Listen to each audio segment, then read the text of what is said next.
Thank you, Chair. We are ready to continue after lunch. Ms. Vetten, I think we must change our approach a little bit. I think you must take a day of messages and give us your expert opinion on how you viewed those messages, and maybe just refer us to examples of what you mean by saying that. So if we can go back to the 20th of June. Page? We were already on page 1213 of volume 3, Chair. 1213. Yes. How did you view what is your expert opinion on the conversations happening on Father's Day, the 20th of June, 2021? So here I see her trying quite hard to resist him. Sorry, you must just mention who's... Oh, okay. So here I see the complainant working quite hard to resist the respondent, in that she twice tells him no in capital letters. So there's the no and the hi. And then it is impossible.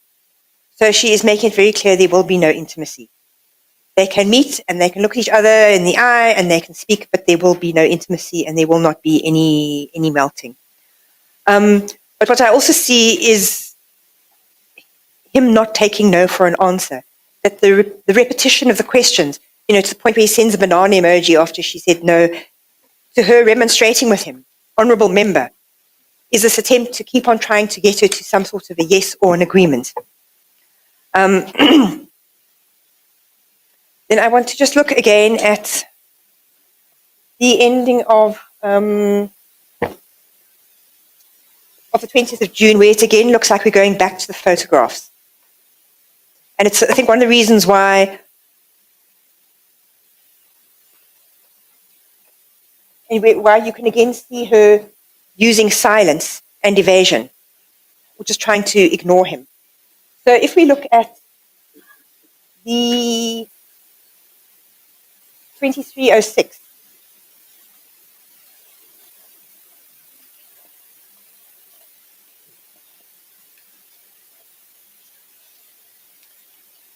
that will be on page 1221. Yeah.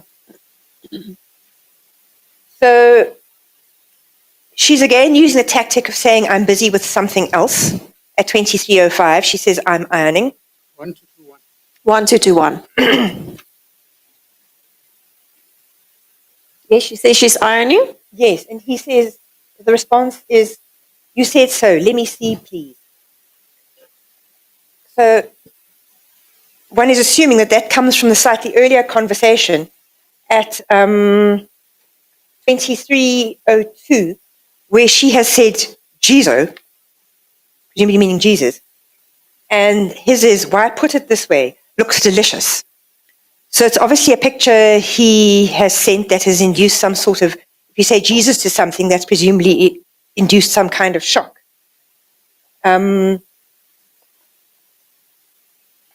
Which would link to his let me see, please. He's asking to see something of hers. He then shows embarrassed emojis, and then he's looking again, and then he's putting his hand up in question and saying, I'll wait, please reciprocate. And her response is, I forgot to log out. So I forgot to leave. I should not be getting these messages anymore. I meant not to be here anymore. So it's not responding to what he's saying of, let me see, I'll wait, please reciprocate. And then he asks, meaning, I can't hear you. And her response is, sleep well and dream. So here he is persisting, and she is, I should have logged out of WhatsApp. I should still be answering your questions to sleep well. So it's her way of saying, I'm not going to reciprocate. I'm not giving this to you. And then again, don't be tricky. This idea that she is being evasive.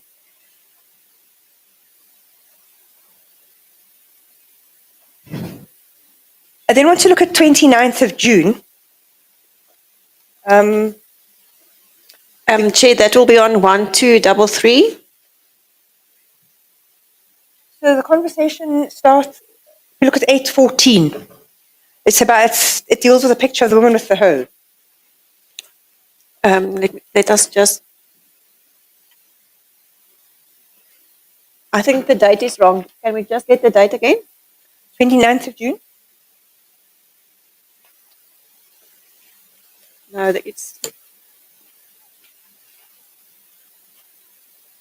it's for July. Oh, sorry. It's for July, so it will be 1238, Chair. 1238. The 4th of July, and it is 8:10. The picture. Are you referring to that picture of the lady with a hoe? Yes. And then if you go to the time, it's 0814. He's again, he's asking the question, but you are like this.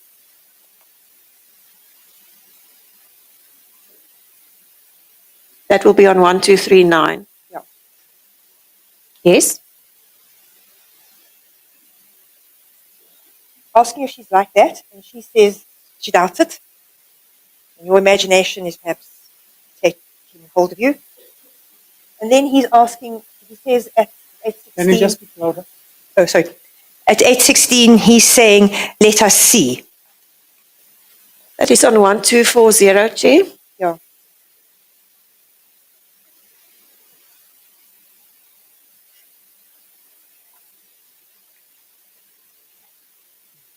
Yes. What do you make of that?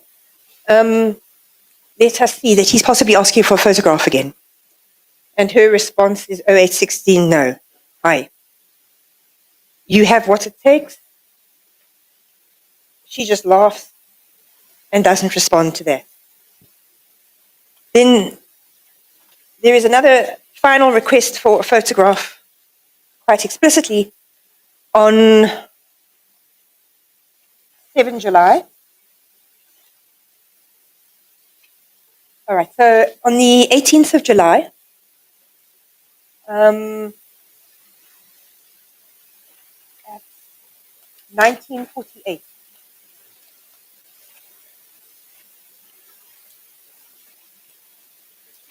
Chair, that's on 1261. An indication that the conversation is over.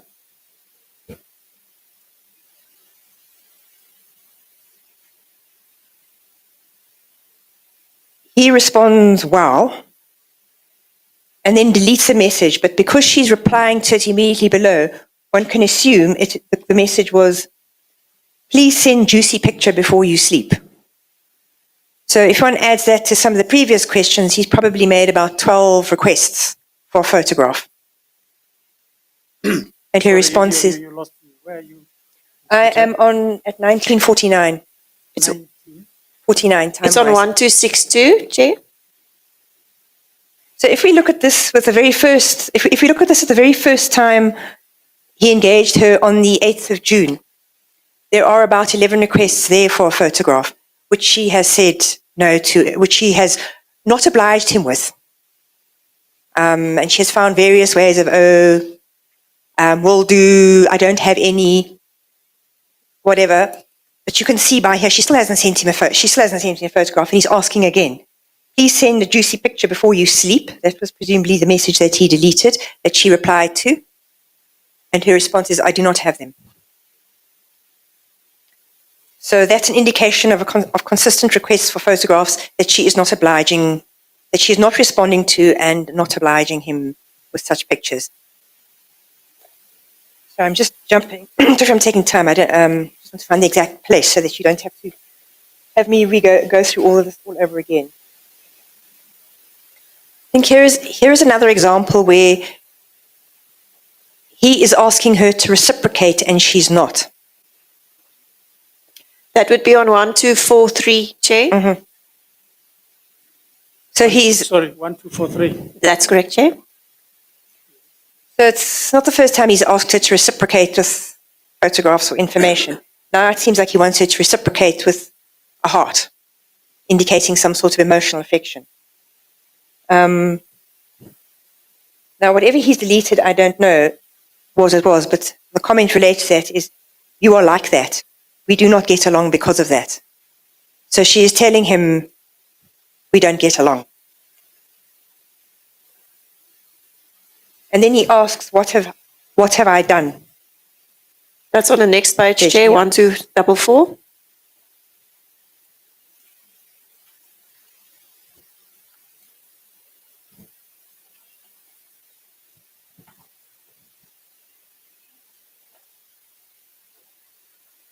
So she also makes a comment out of being worried about him as well, without saying what it necessarily is. And then she concludes the discussion by saying, when you at 1950 at 10 to 8, 1951, when you run out of sleep, please write about GBV for me. That's on page 1246, Chair.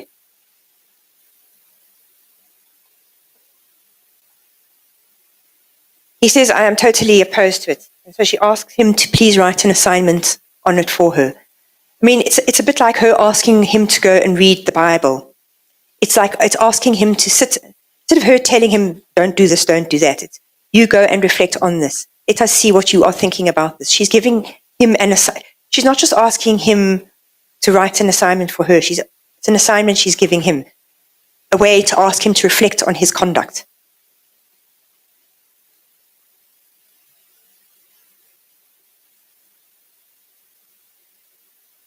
And then if we look at 18th of July, so I think this is an example of where she is, now in her previous chats, she's not given him specific sexual information. I mean, he's tried very hard to get her favorite sexual position out of her, but she doesn't tell him.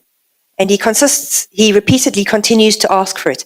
So the example of the 18th of July is a time when she does engage, I think, most openly in a sexualized conversation with him, which you can read as a kind of accommodation, because she has repeatedly said to him, no, no, no, no, no, or I am not telling you, or just ignored him and just kept silent. And he has continued to ask.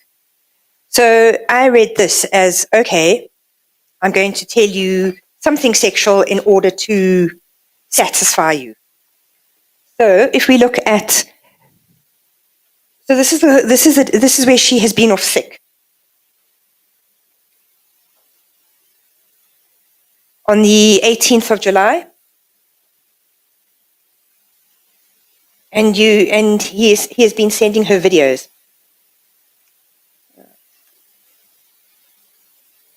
So then, starting at 1930. That's on 1256, Chair. Yeah. It seems as if you do not want us to go in depth into things, and he talks about half insertion. Eventually. And then she responds and her response then at 1932 is that foreplay kindles. That's on page 1257, Chair.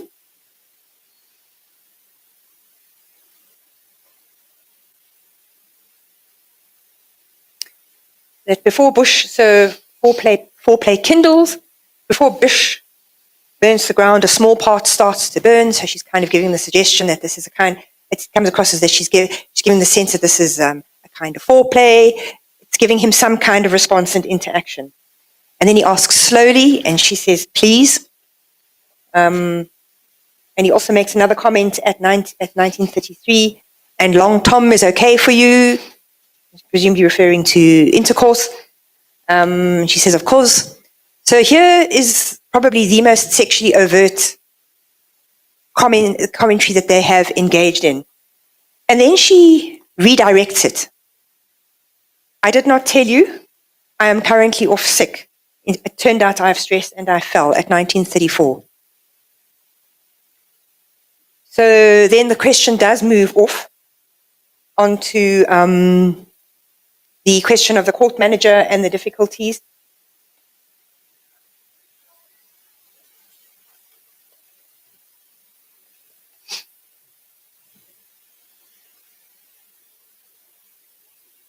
And then he reverts again at 1942 to be asking, by the way, are you tender? Which again seems to be shifting it back into a sexual. So she's tried to take it back to things aren't going so well. I'm sick, I'm on stress. Then he brings it back to, are you tender? And he says, so what are you going to do with the rough ride? So presumably again referring to sex. I'll pass it once, and her response is, I'll pass it once I am myself. again, a sexual engagement.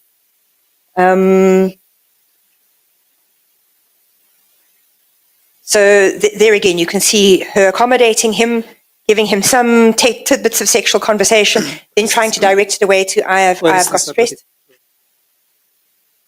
The rough ride, that's on another day's conversation. There are 2 times that it makes reference to rough ride. Yeah. At what, I just need to refer them to the page. What time was that? That is at 1943. Oh, that's on page 1260, Chair, on the bottom, the third message from the bottom.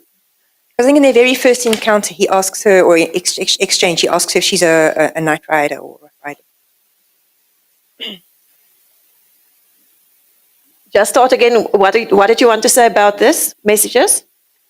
So she talks about stress, and then as a way of redirecting the conversation onto another topic, and then at 1942, he's brought it back with, by the way, you are tender, which seems to bring it once again, a sexual connotation back into the conversation. She replies, very. And then he deletes what looks like, what are you going to do with the rough ride? Which again appears to be making a reference to sex. And she says, I will pass it once I am myself.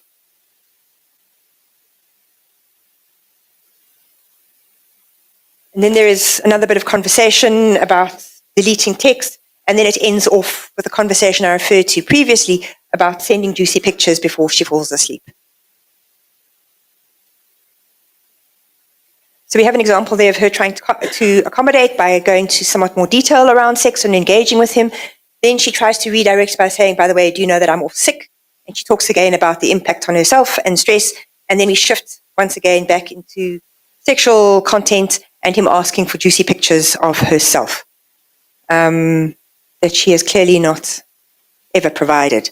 And so is a repeated request that dates back from their very first encounter.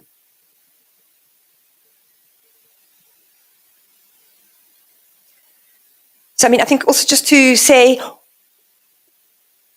one is reading this retrospectively.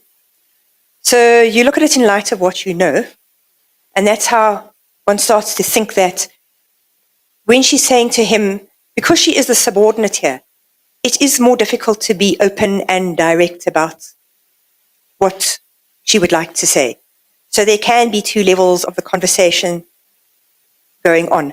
And in order to see whether you should be reading for those 2 levels, especially when you are looking at something retrospectively, that is why you would then be looking for patterns to see on balance.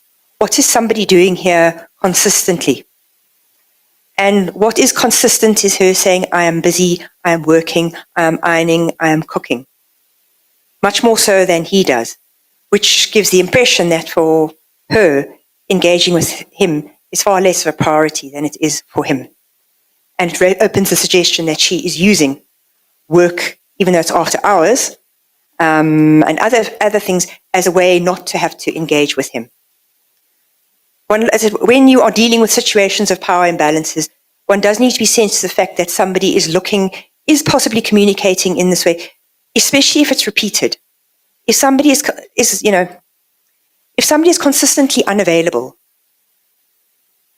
you should be thinking, well, maybe this is not that interesting for them. Even in an ordinary dating context, if you are repeatedly messaging somebody and they're taking hours to get back to you, or maybe the next day, the expression is maybe they're just not that interested in you. So when knowing the hindsight, when looking at this as a totality and looking at the number of times somebody's saying, I'm busy, I'm not available, the impression you are left with is that this is not a priority for them. And that this person is trying to look at ways to engage, to communicate that this is not a priority, or that they have other things to do rather than this. Especially, and I think also, if you have an engagement with somebody over time, and they repeatedly tell you they're going to give you something and they don't, like the photographs, that is something that should make you pause. Why is this person telling me I'm going to do it, but they never do it? The same with the questions about what is your favorite sexual position. If it's repeatedly asked and and the person doesn't give an answer, then the question that should raise is, why is this person not wanting to tell me? do they not want? They do not want to tell me. They're not giving me the answer I want. So I think that's the importance of looking at evidence in totality and looking for patterns, is to see what could this be suggestive of.